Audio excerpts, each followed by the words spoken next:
This is Akashvani. In the program Spotlight, we now bring you a discussion on government's efforts to empower the girl child. The participants are Dr. Preetham B. Yashwant, Joint Secretary, Ministry of Women and Child Development, and Anubha Rohatgi, Anchor. Women and girls make up half of the world's population, and yet gender disparity is still a major global issue. To address this issue of girls' rights, the unique challenges they face, as well as to promote girls' empowerment, October 11th has been celebrated as the International Day of the Girl Child since 2011. To discuss this issue, I'm now joined by Dr. Preetham B. Yashwant, Joint Secretary, Ministry of Women and Child Development. Dr. Yashwant, welcome to the program. Thank you so much, Anubha. So before we talk a little more in detail about this program, this day, and the government initiatives to promote empowerment of the girl child, I would like to ask from you, what is the significance of celebrating the International Day of the Girl Child? See, Anubha, working for the betterment of girls and women, especially as part of the Women and Child Development Ministry and the Government of India as a whole and all the governments of the states and union territories, is a continuous and daily process, both with governments and civil society. Having said that, it's always good to have a day in which we focus, we think, we look at and introspect about all the work that has been done, that the gaps that exist, what our girls and women have to say, and recalibrate and move forward. So in that context, we have the 11th October celebrated as the International Girl Child Day. In India, in this time, across the nation, we had a 10-day wide nation celebration in which all the states and union territories enthusiastically participated under the banner of very successful program, the Beti Bachao, Beti Padhao, which was, as you all know, launched about a decade ago by the call to the nation by the Honorable Prime Minister, Shri Narendra Modi. And in this time also, across the country, we had a lot of stakeholders, communities engaged in discussions about the challenges that there still exist, the initiatives that are in play, what are their gaps, what could be done better. Also, very innovative programs done at the grassroots levels with school-going children and girls, especially with selfies with your daughters, the Kanya Pujan ceremonies, health camps, seminars, sports events. All these activities were done just to bring a renewed focus on the questions that are at stake for the betterment of girls and women. You just mentioned the very significant initiative of the government, the Beti Bachao, Beti Padhao initiative, which you rightly said was launched way back in 2015. How has the scheme helped in improving the girl-sex ratio and in also bringing about an awareness about the importance of the girl child and the importance of girls' education? I must tell, this is one of the large-scale social and behavioral change campaign which has seen significant success. The root of the issue is what about mindsets? It's about a negative attitude towards a girl child, and which is obviously linked to female feticide and resultant of a very poor sex ratio at birth. But 10 years since the Beti Bachao, Beti Padhao program, the campaign was launched, India has seen an improvement in the sex ratio at birth from 918 to 930, which is a very significant improvement. So we are very happy to see that there has been a shift in the mindset, and there is a respect and there is a celebration for a girl child. So that, I would say, has been the success of this program. Here, let me share with our listeners that according to the Unified District Information System for Education data, the gross enrollment ratio of girls at secondary level improved from 77.45 in 2014-15 to 81.32 in 2018-19 as per provisional figures, which is indeed a very heartening figure. Moving on, Union Finance Minister Nirmala Sitharaman has allocated more than 3 lakh crore rupees in this year's budget across various ministries that will benefit women and girls, including setting up of working women hostels, creches, and women-specific skilling programs. This shows the government's commitment to enhancing women's role in economic development. Can you tell us more about this initiative and how this budget is going to help? See, the government's commitment is real and it is in complete measure. The government has focused on a 360-degree approach to addressing all needs that women and girls need to progress. That is why this largest budget. And I must tell all your listeners that this is the largest gender budget in the history of this country.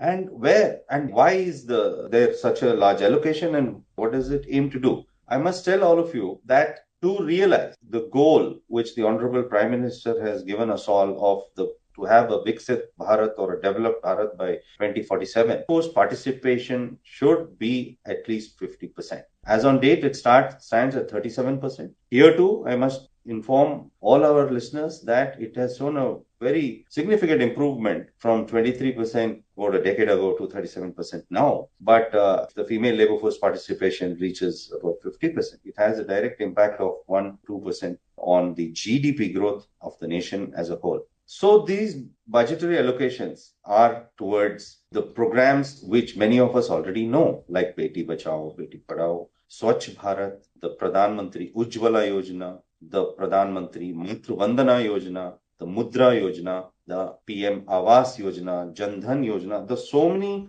of these programs, as you can see, they cover myriad of interventions, whether it is financial inclusion, whether it is self-help groups and ability to start small businesses, whether it is the availability of easy loans, and further on, whether it is programs in which scholarships are given to promising young women who want to pursue higher studies. So in all aspects, there is some or the other support that government is affording to women to realize their dreams. And the specific thing which you mentioned was that in this whole exercise for the female labor force participation, it is essential that women have to be freed from the unpaid care work with which they are entrenched in their homes for taking care of children and the elderly. For that, the Palna scheme or the creche scheme across the country is being strengthened and expanded so that women can come out of their homes and pursue their dream. Another important piece which needs to be fit in is to make available safe transportation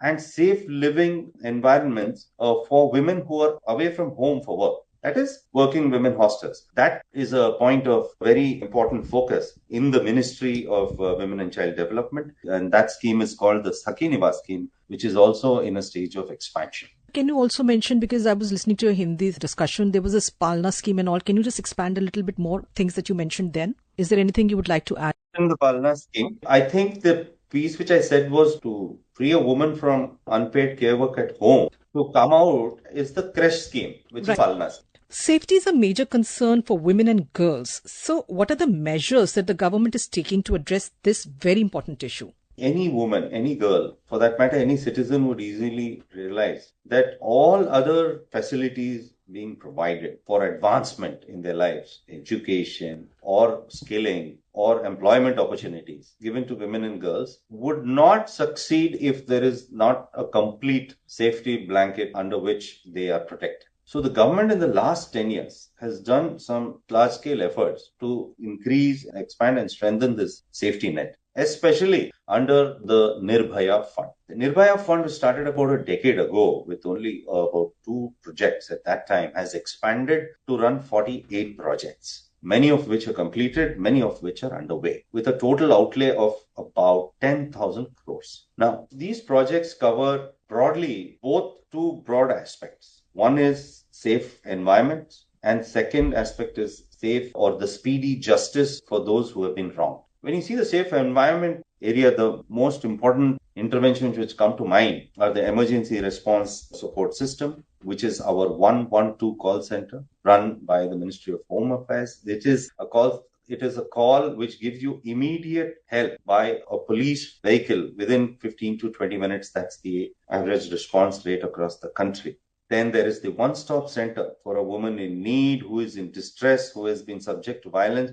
Immediate care being afforded in every district across the country. We have one-stop centers. Then we have the Women Helpline, which is a 24/7 helpline. It's a short code 181, which can be accessed by women and girls across the country for any questions that they may have, either informative or relating to the recourse they should take if they are subject to any kind of distress or violence. In addition, safe environments have been created under Safe City project. About 8 cities, metro cities across the country have had so many interventions under the Nirbhaya scheme. And the interventions range from policewoman-led special teams to protect women, safe city transportation, lighting of dark spots for making it more safer for women to move in the cities at night, or CCTV cameras and central command control centers, and so on. Also, we have the safe railway stations intervention under the Nirbhaya 2. Several railway stations now have